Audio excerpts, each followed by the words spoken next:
India news में स्वागत है आपका। मैं हूं आपके साथ हैदर जैदी और आप देख रहे हैं खबर मध्य प्रदेश। और शुरुआत करते हैं खबरों की मध्य प्रदेश की और आपको बताते हैं चंबल एक्सप्रेस वे के लिए सरकार अदला बदली की नीति के तहत जमीन का अधिग्रहण करेगी। जिन लोगों की जमीन अधिग्रहित की जाएगी उन्हें बदले में 2 गुना जमीन अन्य स्थान पर दी जाएगी। इस प्रस्ताव को आज शिवराज कैबिनेट में फैसला होगा। केंद्र सरकार ने इस ग्रीनफील्ड चंबल एक्सप्रेस वे को भारतमाला परियोजना में शामिल किया है। लोक निर्माण विभाग के प्रस्ताव के मुताबिक चंबल एक्सप्रेस वे 404 किलोमीटर लंबा है। केंद्र सरकार ने पिछले महीने शिवराज सरकार की इस महत्वाकांक्षी परियोजना को मंजूरी देते हुए इसके 312 किलोमीटर हिस्से को भारतमाला परियोजना के पहले चरण में शामिल किया है, जो श्योपुर, मुरैना और भिंड जिले से गुजरेगा। आपको बता दें, national highway authority of India द्वारा राजस्थान के दिगोद से लेकर श्योपुर, मुरैना, भिंड होते हुए उत्तर प्रदेश को जोड़ने के लिए 404 किलोमीटर लंबा अटल चंबल एक्सप्रेस वे बनाया जा रहा है। प्रोजेक्ट के लिए आपको बता दें, मध्य प्रदेश सरकार ने 1523 हेक्टेयर सरकारी जमीन प्रोजेक्ट के लिए NHAI को ट्रांसफर कर दी है, जबकि आपको बता दें 1249 हेक्टेयर निजी जमीन का अधिग्रहण शेष है। ये जिम्मेदारी राज्य सरकार की है। सरकार इसके जमीन की अदला बदली की योजना बनाई है। तो शिवराज कैबिनेट की बैठक चंबल एक्सप्रेस वे के लिए अधिग्रहित जमीन को लेकर यह बैठक अहम प्रस्ताव पर मोहर शिवराज कैबिनेट की बैठक हुई है। आपको बता दें, अहम फैसले उसमें लिए गए हैं। 1523 हेक्टेयर सरकारी जमीन और आपको यह भी बता दें कि 1249 हेक्टेयर निजी भूमि शामिल है, जिसमें अहम फैसला लिया गया है। मुरैना में 144, श्योपुर में 193, भिंड में 67 किलोमीटर की जमीन है। चंबल एक्सप्रेस वे में आपको बता दें, मध्य प्रदेश की कुल लंबाई 404 किलोमीटर है। 100 फीट चौड़ा 4 लेन मेगा हाईवे बनेगा, आपको बता दें। और 1523 हेक्टेयर सरकारी जमीन इसमें है और 1249 हेक्टेयर निजी भूमि इसमें शामिल होगी। शिवराज कैबिनेट की यह अहम बैठक हुई है, इसमें अहम फैसले लिए गए हैं। शिवराज कैबिनेट की बैठक में जिस तरह से इसमें चर्चा की गई है और एमपी में कुल लंबाई 404 किलोमीटर की बातचीत हुई है।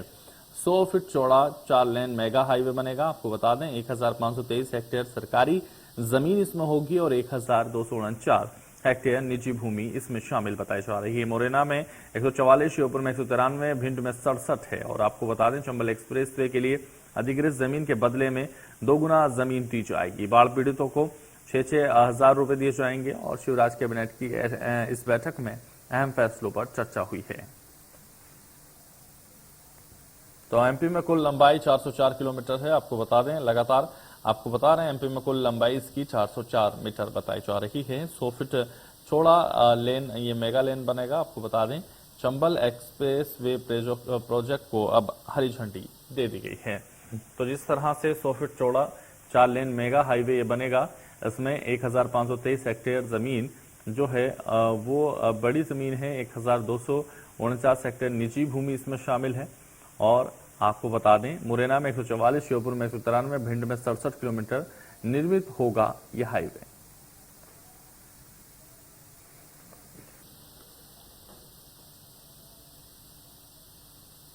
तो रेजिडेंट एडिटर प्रभु पटेरिया जी हमारे साथ जुड़ गए हैं। प्रभु जी, जिस तरह से लगातार काम तो हो रहा है मध्य प्रदेश में और अब ये बड़ी योजना पर मोहर लगना और बड़ा हाईवे, मेगा हाईवे बनने को लेकर एक बार फिर जो जमीन है उसका अधिग्रहण किया जाना है और उनको 2 गुना जमीन दी जाएगी जिनकी जमीन वहां आएगी। तो ऐसे में आप इसको कैसे देख रहे हैं इस योजना को?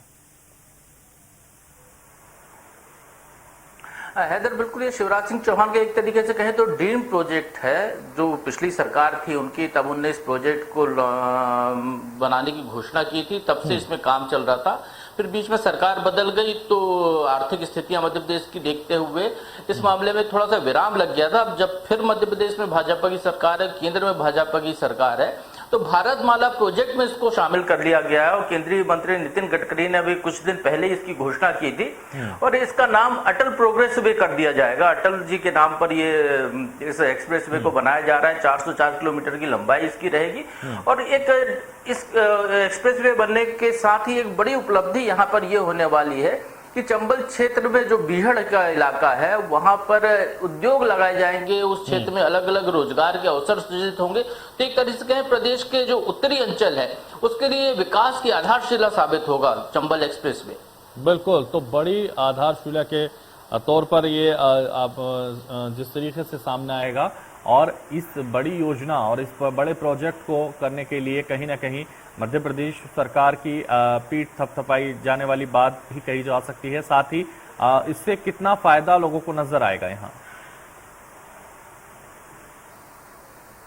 देखिए सबसे बड़ी बात है, जब भी कोई सड़क बनती है, कोई विकास कार्य होता है, तो जब जमीन का अधिग्रहण किया जाता है तो उस समय बड़ी दिक्कत आती है। किसान अपनी जमीन छोड़ना नहीं चाहते हैं, सरकार जमीन लेना चाहती है, तो वो विवाद की स्थिति निर्मित होती है। उससे बचने के लिए यहाँ पर एक नया उपाय कैबिनेट में लाने का प्रस्ताव जो किया गया है कि जिन किसानों की जमीन ली जाएगी उनको दुगनी जमीन दी जाएगी कि वो खेती बाड़ी से भी जुड़े रहें, लेकिन वो जमीन उनको दूसरी जगह पर दे दी जाएगी। तो इस तरीके से उनको किसानों को नुकसान भी नहीं होगा, वो जो उनका जो रोजगार करते रहते हैं वो काम कर सकेंगे और सरकार को इस सड़क बनाने के लिए जमीन मिल जाएगी। और यहाँ पर बड़े बड़े उद्योग लगेंगे। जो इन्वेस्टर समिट मध्य प्रदेश में पिछले सालों में हुई हैं उसमें कई प्रोजेक्ट यहाँ पर बड़े उद्योग लगाने की बात हुई है। यहाँ पर डिफेंस सेक्टर से जुड़े हुए काम भी करने की बात हो रही है। तो एक तरीके से ये कहें कि ये जो दिल्ली से लेकर मुंबई के बीच में जो सड़क बन रही है उसमें एक बड़ा पैच ये होने वाला है जिसमें कि चंबल एक्सप्रेस वे ये बनेगा और यहाँ पर कई बड़े उद्योग भी यहाँ पर स्थापित होंगे। बड़े उद्योग स्थापित होंगे प्रभु पटेरिया जी, और साथ ही जो 100 फीट चौड़ा ये लेन बनेगा और ये हाईवे होगा, इससे बहुत सारे फायदे भी नजर आएंगे। क्योंकि जिस तरह से लगातार घटनाओं की खबरें आती थी कि सड़कों पर कहीं ना कहीं जिस तरीके की घटनाएं होती थी, अब ये बड़ा प्रोजेक्ट जिस तरीके से मध्य प्रदेश सरकार बनाने जा रही है, शिवराज कैबिनेट की एक अहम बैठक आज हुई है, उसमें इस पर चर्चा हुई है। इसके अलावा किन और चीजों पर चर्चा हुई है? हैदर, बैठक शाम को है, 6:30 बजे वर्चुअली बैठक की जा रही है, उसमें इसको शामिल किया जा रहा है। और इसके साथ ही जो अभी बाढ़ आई थी, जो श्योपुर जिला खासकर खासा प्रभावित रहा था, वहां पर जिनके घर टूट गए हैं उन लोगों को मुआवजा देने की बात है। उनको 6-6 हजार रुपए मकान किराया यदि वो लेकर रह रहे हैं तो उसकी राशि का भुगतान का प्रस्ताव भी कैबिनेट में आ रहा है। इसके अलावा कुछ और प्रदेश के विकास से जुड़े हुए कई और प्रस्तावों पर कैबिनेट चर्चा करेगी। तो बिल्कुल इस तमाम चर्चा में जुड़ने के लिए बहुत शुक्रिया आपका हमारे साथ। मध्य प्रदेश छत्तीसगढ़ की हर खबर सीधे आपके मोबाइल फोन पर, सोशल मीडिया के हर प्लेटफॉर्म पर है। इंडिया न्यूज मध्य प्रदेश छत्तीसगढ़, अभी सब्सक्राइब करें हमारा चैनल और पाएं मध्य प्रदेश छत्तीसगढ़ की पल पल की खबर।